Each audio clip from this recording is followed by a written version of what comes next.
Texte du bouddhisme ancien traduit directement du pali. Version audio d'accessibilité. Le récit d'Upali, Upali Suttam numéro 56. Upali habitait dans un nouveau village créé pour exploiter le sel qu'on y avait découvert. Il en était le notable le plus éminent et il avait entraîné les autres villageois à Nalanda pour y rencontrer son maître, Nataputta le Niganta, le sans-lien, lequel fut le fondateur de la religion Jain. Il est connu aussi comme Jina, vainqueur, comme Mahavira, grand héros, et comme 24e Tirthankara, pontife. Ainsi ai-je entendu. En ce temps-là le Seigneur séjournait, près de Nalanda, dans la mangrée de Pavarika. À cette époque Nataputta le sans-lien séjournait aussi près de Nalanda avec une nombreuse compagnie de sans-liens. Or Tapassi le long, un sans-lien, avait mendié dans Nalanda et revenait de sa tournée d'aumône après son repas. Il se rendit auprès du Seigneur dans la mangrée de Pavarika. Il salua le Seigneur en arrivant, ils échangèrent des paroles courtoises et cordiales et il resta convenablement debout. Le Seigneur dit à Tapassi qui restait debout. Il y a des sièges, Tapassi, assieds-toi si tu le désires. Alors Tapassi prit un siège bas et s'assit convenablement. Quand il fut bien assis, le Seigneur lui demanda. Combien d'actions, Tapassi, Nataputta le sans-lien distingue-t-il quand une mauvaise action est commise et qu'elle s'accomplit? Il n'est pas, ami Gautama, dans l'usage de Nataputta de parler d'action, il dit habituellement bâton. Donc, Tapassi, combien de bâtons Nataputta distingue-t-il quand une mauvaise action est commise et qu'elle s'accomplit? Nataputta distingue 3 bâtons pour l'exécution d'une mauvaise action et son accomplissement, le bâton physique, le bâton verbal et le bâton mental. Et, Tapassi, le bâton physique, le bâton verbal et le bâton mental sont-ils distincts? Oui, ami Gautama, le bâton physique, le bâton verbal et le bâton mental sont distincts. Lequel, Tapassi, de ces 3 bâtons distincts et différenciés est considéré par Nataputta comme le plus condamnable quand une mauvaise action est commise et qu'elle s'accomplit? Le bâton physique, le bâton verbal ou le bâton mental? C'est le bâton physique, ami Gautama, que Nataputta indique comme le plus condamnable dans une mauvaise action, beaucoup plus que le bâton verbal ou le bâton mental. Tu dis le bâton physique, Tapassi? Oui, je dis le bâton physique, ami Gautama. Tu dis le bâton physique, Tapassi? Oui, je dis le bâton physique, ami Gautama. Tu dis le bâton physique, Tapassi? Oui, je dis le bâton physique, ami Gautama. Le Seigneur fit confirmer 3 fois cette affirmation par Tapassi le long, le sans-lien. Puis Tapassi demanda au Seigneur. Mais toi, ami Gautama, combien de bâtons distingues-tu quand une mauvaise action est commise et qu'elle s'accomplit? Il n'est pas, Tapassi, dans l'usage du Tathagata de parler de bâton, il dit habituellement action. Donc, ami Gautama, combien d'actions distingues-tu quand une mauvaise action est commise et qu'elle s'accomplit? Je distingue 3 actions, Tapassi, pour l'exécution d'une mauvaise action et son accomplissement, l'action physique, l'action verbale et l'action mentale. Et, ami Gautama, l'action physique, l'action verbale et l'action mentale sont-elles distinctes? Oui, Tapassi, elles sont distinctes. Laquelle, ami Gautama, de ces 3 actions distinctes et différenciées considères-tu comme la plus condamnable quand une mauvaise action est commise et qu'elle s'accomplit? L'action physique, l'action verbale ou l'action mentale? C'est l'action mentale, Tapassi, que j'indique comme la plus condamnable dans une mauvaise action, beaucoup plus que l'action verbale ou l'action mentale. Tu dis l'action mentale, ami Gautama? Oui, je dis l'action mentale, Tapassi. Tu dis l'action mentale, ami Gautama? Oui, je dis l'action mentale, Tapassi. Tu dis l'action mentale, ami Gautama? Oui, je dis l'action mentale, Tapassi. Tapassi fit confirmer 3 fois cette affirmation par le Seigneur. Puis il se leva de son siège et retourna auprès de Nataputta le sans-lien. À ce moment Nataputta était assis avec une grande assemblée de laïcs du village de Balaka avec Upali à leur tête. Nataputta vit approcher Tapassi le long et lui demanda. D'où viens-tu donc, Tapassi, au milieu de la journée? Seigneur, je suis allé voir l'ascète Gautama. Hein? As-tu eu, Tapassi, une conversation avec l'ascète Gautama? Oui, Seigneur, j'ai eu une discussion avec l'ascète Gautama. Comment s'est déroulée, Tapassi, ta discussion avec l'ascète Gautama? Tapassi raconta à Nataputta toute la conversation qu'il avait eue avec le Seigneur. Quand Tapassi eut fini de parler, Nataputta l'approuva. Excellent, Tapassi, c'est excellent. Tapassi le Long a répondu à l'ascète Gautama comme un disciple instruit qui connaît parfaitement l'enseignement de son maître. Car le bâton mental est insignifiant en comparaison du bâton physique qui est si considérable. Le bâton physique est bien le plus condamnable quand une mauvaise action est commise et qu'elle s'accomplit, beaucoup plus que le bâton verbal ou le bâton mental. Ainsi parla Nataputta, et Upali le maître de maison renchérit. Excellent, Tapassi est excellent. Il a répondu à l'ascète Gautama comme un disciple instruit qui connaît parfaitement l'enseignement du maître. Le bâton mental est insignifiant en comparaison du bâton physique qui est si considérable. Le bâton physique est bien le plus condamnable quand une mauvaise action est commise et qu'elle s'accomplit, beaucoup plus que le bâton verbal ou le bâton mental. Je vais, Seigneur, aller débattre avec l'ascète Gautama.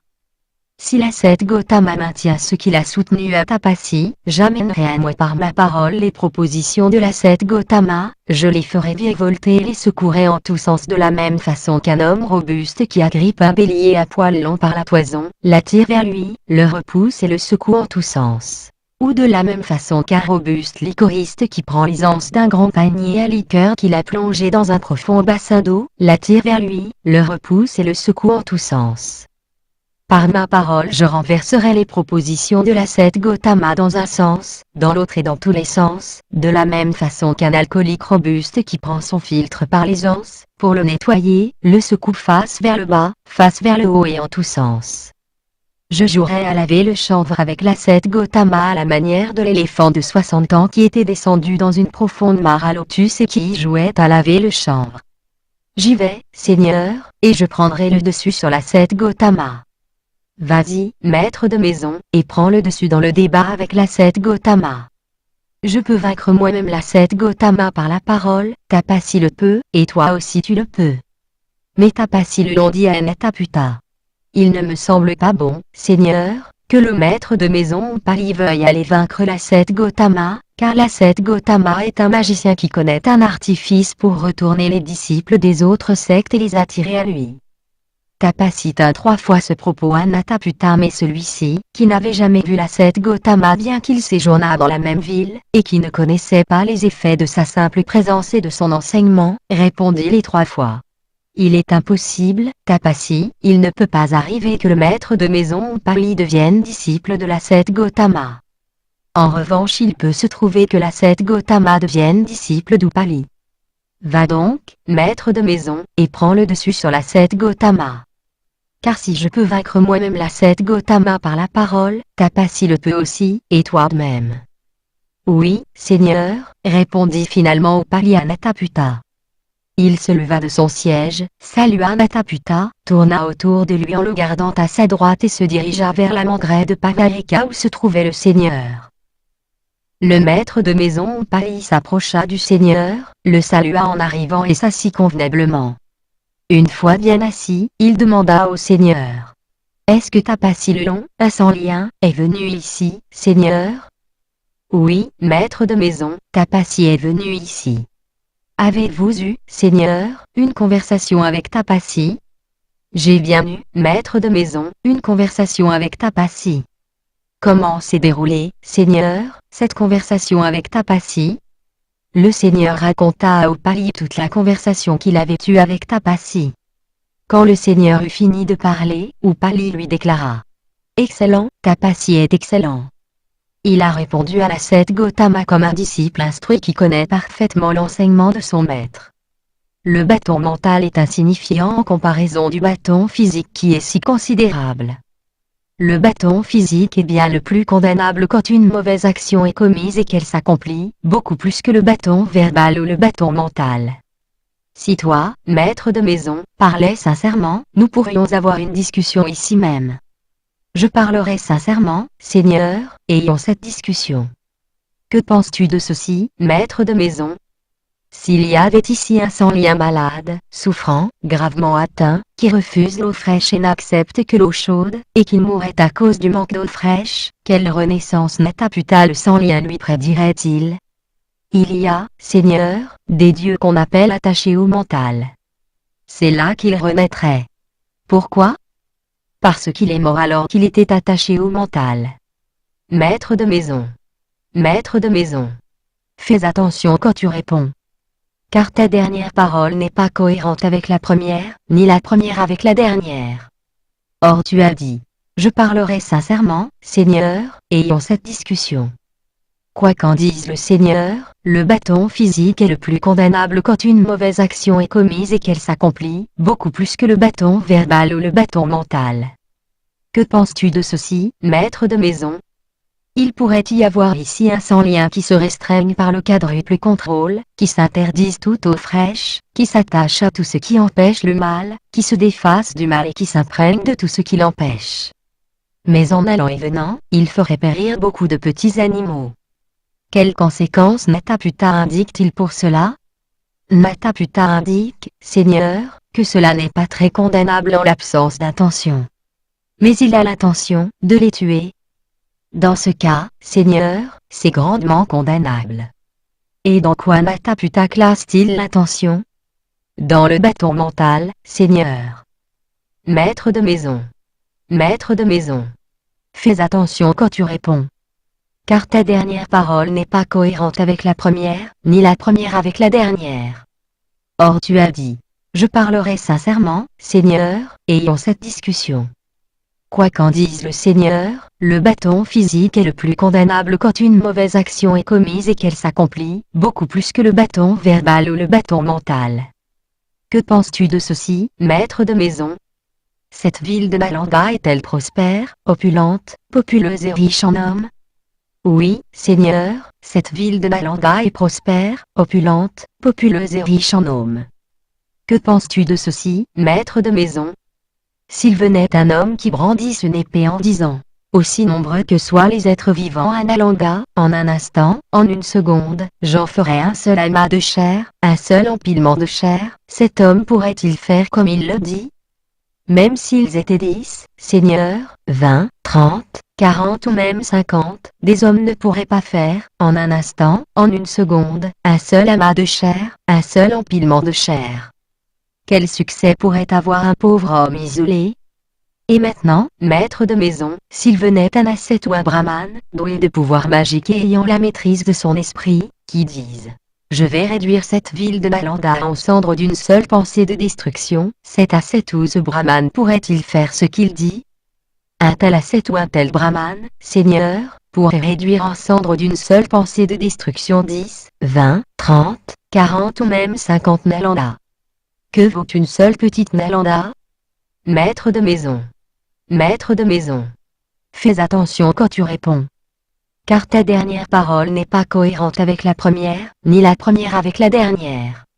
Or tu as dit, je parlerai sincèrement, Seigneur, ayons cette discussion. Quoi qu'en dise le Seigneur, le bâton physique est le plus condamnable quand une mauvaise action est commise et qu'elle s'accomplit, beaucoup plus que le bâton verbal ou le bâton mental. Que penses-tu de ceci, maître de maison? As-tu entendu dire que les forêts de Dandaka, de Kalinga, de Mejja et de Matanga étaient devenues des solitudes boisées, après avoir été des régions prospères? Oui, Seigneur, j'ai entendu dire que les forêts de Dandaka, de Kalinga, de Mejja et de Matanga étaient devenues des solitudes boisées. As-tu entendu dire, maître de maison, pourquoi elles étaient devenues des solitudes boisées? J'ai entendu dire, Seigneur, qu'une seule pensée méchante à l'encontre de sages voyants avait causé leur transformation en solitude boisée. Maître de maison. Maître de maison. Fais attention quand tu réponds. Car ta dernière parole n'est pas cohérente avec la première, ni la première avec la dernière. Or tu as dit, je parlerai sincèrement, Seigneur, ayons cette discussion. J'ai été satisfait et enchanté par le Seigneur dès la première image, mais je désirais entendre les différentes réponses que le Seigneur donnerait, aussi ai-je pensé que je devais continuer à m'opposer au Seigneur. C'est merveilleux, honorable Gautama. C'est merveilleux, honorable Gautama. C'est comme si l'honorable Gautama avait redressé ce qui penchait, avait révélé ce qui était caché, avait montré le chemin à l'égaré, et avait apporté une lampe dans l'obscurité pour que ceux qui ont des yeux voient. C'est ainsi de plusieurs façons que l'honorable Gautama a exposé l'enseignement. Je cherche refuge auprès de l'honorable Gautama, du Dhamma et du Sangha monastique. Que l'honorable Gautama me considère dès à présent comme un fidèle qui gardera le refuge aussi longtemps qu'il lui restera un souffle de vie. N'agis qu'après mûre réflexion, maître de maison, il est bon que les célébrités telles que toi agissent en toute connaissance. Je suis encore plus satisfait et enchanté par ces paroles du Seigneur. Car une autre secte qui m'aurait gagné comme disciple aurait promené à travers Nalanda une banderole disant le maître de maison Pali est devenu notre disciple. Au lieu de quoi, le Seigneur me dit, n'agis qu'après mûre réflexion, maître de maison, il est bon que les célébrités telles que toi agissent en toute connaissance. Pour la deuxième fois je cherche refuge auprès de l'honorable Gautama, du Dhamma et du Sangha monastique. Que l'honorable Gautama me considère dès à présent comme un fidèle qui gardera le refuge aussi longtemps qu'il lui restera un souffle de vie. Pendant longtemps, maître de maison, ta famille a été une source de dons pour les sans-liens, tu dois donc penser à faire encore l'aumône à ceux d'entre eux qui viendront t'en chercher. Je suis encore plus satisfait et enchanté par ces paroles du Seigneur. J'avais entendu dire que l'ascète Gautama parlait ainsi. Il ne faut donner qu'à moi seul et non aux autres, il ne faut donner qu'à mes seuls disciples et non aux disciples des autres, ce qui m'est donné produit de grands effets mais non ce qui est donné aux autres, ce qui est donné à mes disciples produit de grands fruits mais non ce qui est donné aux disciples des autres. Et voilà que le Seigneur m'incite à donner aussi aux sans-liens. Nous connaîtrons le juste moment pour le faire. Pour la troisième fois je cherche refuge auprès de l'honorable Gautama, du Dhamma et du Sangha monastique. Que l'honorable Gautama me considère dès à présent comme un fidèle qui gardera le refuge aussi longtemps qu'il lui restera un souffle de vie. Ensuite le Seigneur tint au maître de maison un discours progressif, discours sur le don, puis sur la discipline, enfin sur le ciel. Il lui montra aussi les inconvénients des plaisirs sensoriels, leur côté dégradant, souillant, et l'avantage que l'on trouve à y renoncer. Quand le Seigneur eut reconnu que l'esprit d'Upali était prêt, souple, débarrassé des obstacles, aiguisé et limpide, il lui dévoila les réalités que louent les Bouddhas. Le malheur, son origine, sa cessation et le chemin. Et de même qu'un tissu propre et dépourvu de taches prend parfaitement la teinture, de même pour Upali le maître de maison s'ouvrit, sur ce siège même, l'œil du Dhamma, sans poussière et sans tache. Tout ce qui a pour nature de commencer a aussi pour nature de finir. Upali vit ainsi la réalité, ultime, atteignit cette réalité, connut cette réalité, plongea dans cette réalité, traversa le doute et n'eut plus d'interrogation. Il fut assuré dans l'enseignement du Maître sans plus avoir à dépendre d'autrui. Upali dit ensuite au Seigneur. Allons. Maintenant nous partons, Seigneur, car nous avons beaucoup d'obligations, beaucoup à faire. Si tu penses qu'il en est temps, maître de maison. Le maître de maison Upali était satisfait des paroles du Seigneur. Il s'en réjouit, s'éleva, rendit hommage au Seigneur, tourna autour de lui en le gardant à sa droite, puis il rentra à son logis. Quand il fut arrivé chez lui, Upali appela son portier. À partir d'aujourd'hui, bon portier, je ferme ma porte aux sans-liens, hommes et femmes, mais je la laisse ouverte pour le Seigneur, ses moines, ses nonnes et ses fidèles, hommes et femmes. S'il vient un sans-lien, dis-lui. Attends, Seigneur, n'entre pas. Le maître de maison Upali est désormais disciple de l'ascète Gautama. Sa porte est fermée aux sans-liens, hommes et femmes, mais elle est ouverte pour le Seigneur, ses moines, ses nonnes et ses fidèles, hommes et femmes. Si tu as besoin d'une aumône, attends ici et on te l'apportera. Bien, maître, répondit le portier. Or Tapassi le long entendit dire qu'Upali était devenu disciple de l'ascète Gautama. Il se rendit auprès de Nataputta et lui dit par 3 fois. J'ai entendu dire, Seigneur, qu'Upali était devenu disciple de l'ascète Gautama. Mais à chaque fois Nataputta déclara. Il est impossible, Tapassi, il ne peut pas arriver qu'Upali soit devenu disciple de l'ascète Gautama. En revanche il peut se trouver que l'ascète Gautama soit devenu disciple d'Upali. Après la 3e fois, Tapassi déclara. Je pars, Seigneur, pour savoir si Upali est vraiment devenu disciple de l'ascète Gautama. Va, Tapassi, et découvre-le. Tapassi le long se rendit à la maison d'Upali. Le portier le vit approcher et lui dit « Attends, Seigneur, n'entre pas. Le maître de maison Upali est désormais disciple de l'ascète Gautama. Sa porte est fermée aux 100 liens, hommes et femmes, mais elle est ouverte pour le Seigneur, ses moines, ses nonnes et ses fidèles, hommes et femmes. Si tu as besoin d'une aumône, attends ici et on te l'apportera. » « Je n'ai pas besoin d'aumône, dit-il. Et il revint auprès de Nataputta. Là, il dit 3 fois à Nataputta. « Il est tout à fait vrai, Seigneur, qu'Upali est devenu disciple de l'ascète Gautama. Je n'ai pas eu gain de cause quand je t'ai dit. Il ne me semble pas bon que le maître de maison Upali veuille aller vaincre l'ascète Gautama, car l'ascète Gautama est un magicien qui connaît un artifice pour retourner les disciples des autres sectes et les attirer à lui. Et maintenant voilà qu'Upali a été détourné de toi par l'ascète Gautama grâce à cet artifice. » Et Nataputta rétorqua 3 fois. « Il est impossible, Tapassi, il ne peut pas arriver qu'Upali soit devenu disciple de l'ascète Gautama. En revanche il peut se trouver que l'ascète Gautama soit devenu disciple d'Upali. » À la 3e fois, il ajouta. « Je m'en vais voir par moi-même si Upali est devenu disciple de l'ascète Gautama ou non. » Nataputta le 100 liens se rendit donc avec une grande troupe de 100 liens à la demeure d'Upali. Le portier le vit approcher et lui dit « Attends, Seigneur, n'entre pas. Le maître de maison Upali est désormais disciple de l'ascète Gautama. Sa porte est fermée aux 100 liens, hommes et femmes, mais elle est ouverte pour le Seigneur, ses moines, ses nonnes et ses fidèles, hommes et femmes. Si tu as besoin d'une aumône, attends ici et on te l'apportera. En ce cas, bon portier, va trouver Upali et dis-lui que Nataputta l'attend à la porte extérieure avec une grande troupe de 100 liens et qu'il veut le voir. » « Bien, Seigneur, répondit le portier, qui alla rapporter ces paroles à Upali. Celui-ci lui répondit. « Fais dresser, bon portier, des sièges dans le hall de la porte intermédiaire. »« Bien, maître, répondit le portier. Il fit préparer des sièges dans le hall de la porte intermédiaire puis revint dire à Upali. « Les sièges sont prêts, maître, pour que tu t'en serves comme tu le jugeras bon. » Upali alla dans le hall de la porte intermédiaire et s'y assit à la place d'honneur, la meilleure, la plus élevée, la plus confortable. Puis il fit signe au portier. « Maintenant, bon portier, va trouver Nataputta et dis-lui. Upali te fait dire d'entrer, Seigneur, si tu le souhaites. » Le portier transmit l'invitation à Nataputta et celui-ci alla jusqu'à la salle de la porte intermédiaire avec tous les 100 liens.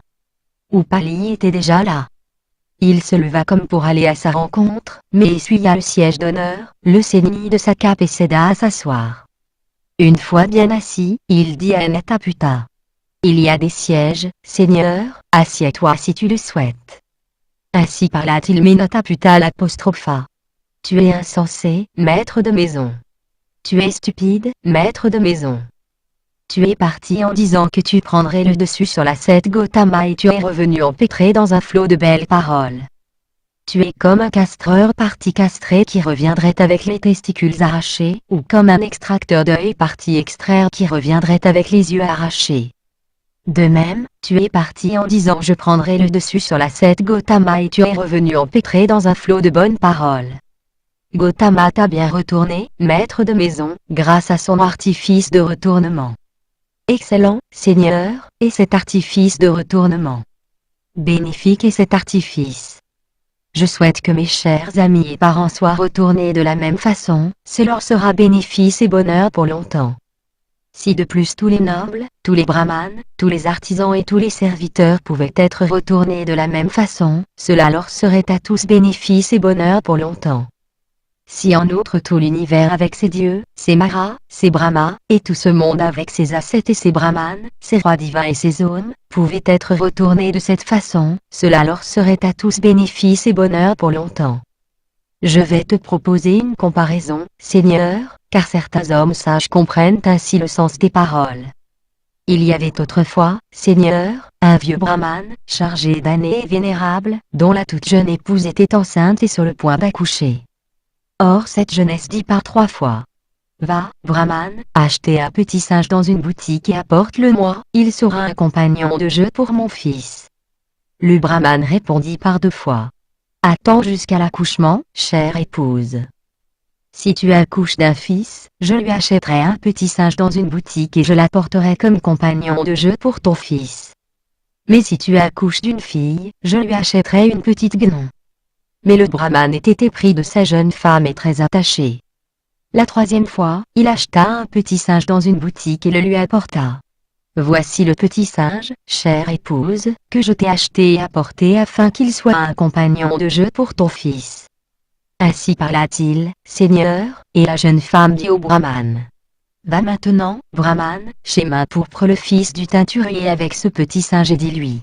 Je désire, bonne Main Pourpre, que ce petit singe soit teint de la couleur appelée enduit doré, qu'il soit écrasé soigneusement et lissé d'un côté et de l'autre. Alors, Seigneur, le brahman, parce qu'il était amoureux et attaché à sa jeune épouse, prit le petit singe, alla chez Main Pourpre et lui dit. Je désire, bonne Main Pourpre, que ce petit singe soit teint de la couleur appelée enduit doré, qu'il soit écrasé soigneusement et lissé d'un côté et de l'autre. Mais Main Pourpre répondit. Ce petit singe pourrait supporter la teinture mais non l'écrasement ni le lissage. De même, Seigneur, la parole des sans-liens stupides prend la teinte de la sottise et non celle de la sagesse, elle ne supporte pas un examen serré ni la recherche des imperfections. Une autre fois, Seigneur, le brahman prit un jeu de vêtements neufs, les porta chez Main Pourpre le fils du teinturier et lui dit.